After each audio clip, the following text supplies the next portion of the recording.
साथियों नमस्कार। साथियों, आपने भी सुनेंगे होंगे कि बुखार बहुत तरह के होते हैं। बुखार किसी को मलेरिया हो जाता है, किसी को डेंगू हो जाए, कितनी तरह के बुखार होते हैं।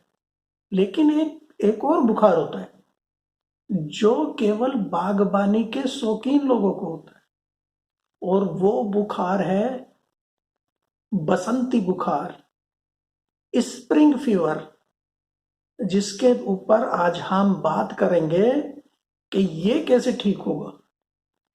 तो ये बुखार आपके सोच रहे होंगे ये नया बुखार कौन सा आ गया, ये बसंती बुखार स्प्रिंग फीवर क्या है।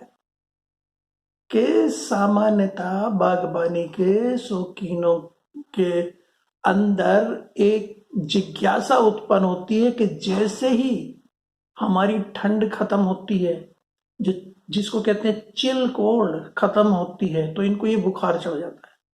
और वो रोजाना अपने गार्डन में जाते हैं और देखते हैं कि मैंने जो बल्ब लगाए थे, जो मैंने बीज लगाए थे, वो उगे या नहीं उगे।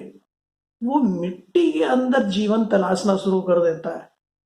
रोजाना जाएगा कि जो मैंने बल्ब लगाए थे फूलों के, वो उगे कि नहीं उगे।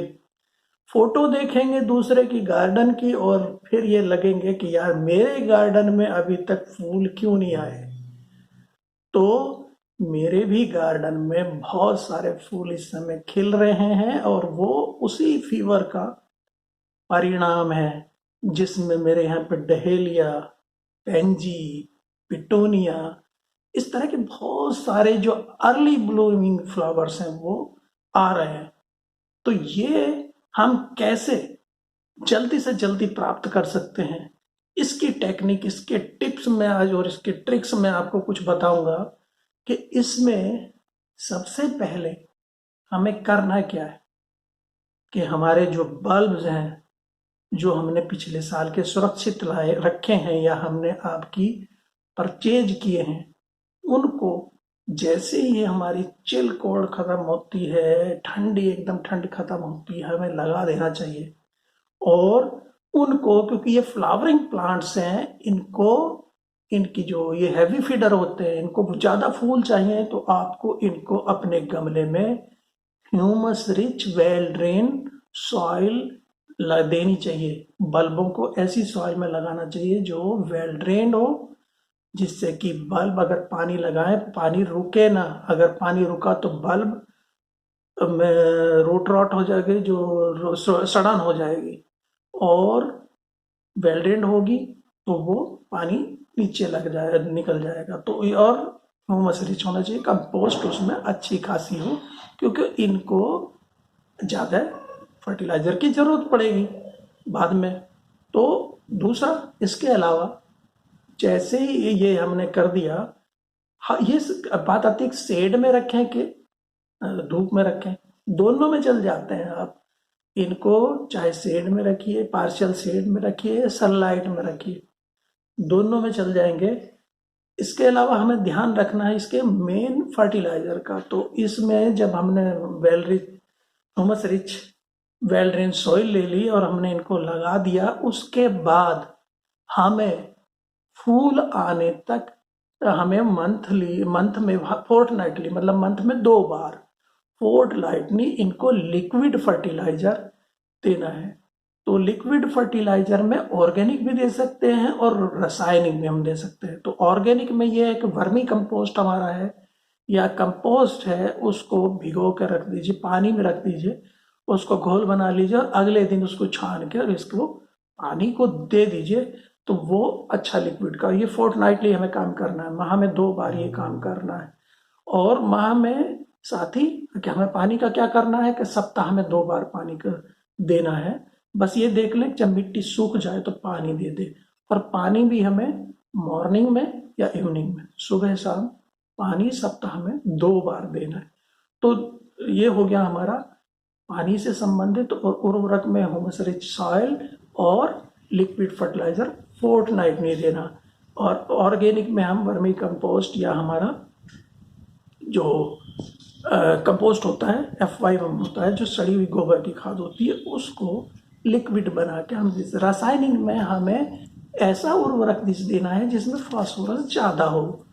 और तो इसके लिए हम जैसे कैसे combination NPK nitrogen phosphorus potash का बनाएंगे, तो उसमें 20-30-20 इस तरह का जो एनपीके होगा वो लिक्विड हमें 2 बार देना है, जिससे कि और ये हमें तब तक देना है जब तक उसमें अच्छी फ्लावरिंग ना हो जाए। फिर इसको कम करना है, लेकिन बंद नहीं करना। बंद कब तक नहीं करना है? जब तक ये पत्ती सुखा ना दे, क्योंकि हमें अगले साल के लिए भी इसके बल्ब रखने हैं। तो बल्ब अपने अंदर न्यूट्रिएंट्स को अगले साल के लिए स्टोर करता है।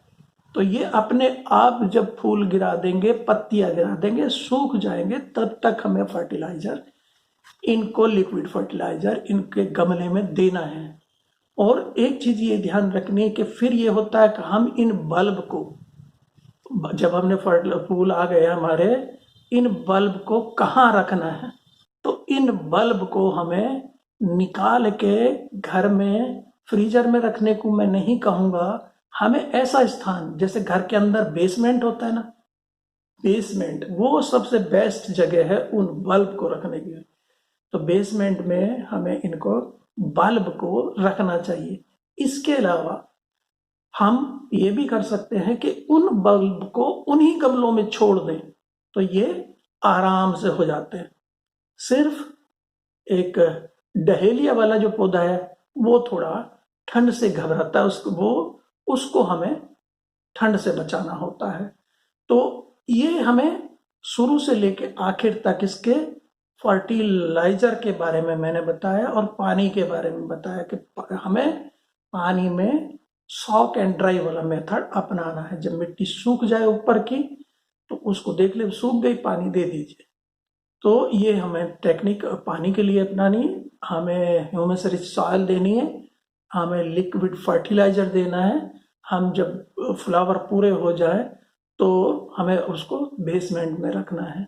इसके अलावा हम जो ये फ्लावर्स आ रहे हैं, बहुत अच्छे अच्छे हमारे फ्लावर्स आएंगे अब स्प्रिंग में, जो भी स्प्रिंग बसंती बहार जो हमारे गार्डन में आएगी, उसमें हम फूलों को घर में रखना चाहते हैं, वेज में अपने गुलदस्ते में रखना चाहते हैं, हम बुके बनाना चाहते हैं। तो उसके लिए आपको क्या करना चाहिए कि कट करिए नीचे से तने सहित उसको, पौधे को जैसे कट फ्लावर को करते हैं ऐसे कट करिए, और कट करके लाके आप उसको फ्रीज में रख दीजिए।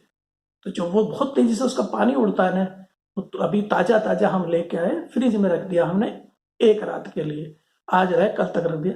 और अगले दिन हमें क्या करना है, अपने वेज में रखना है, गुलदस्ते में रखना है।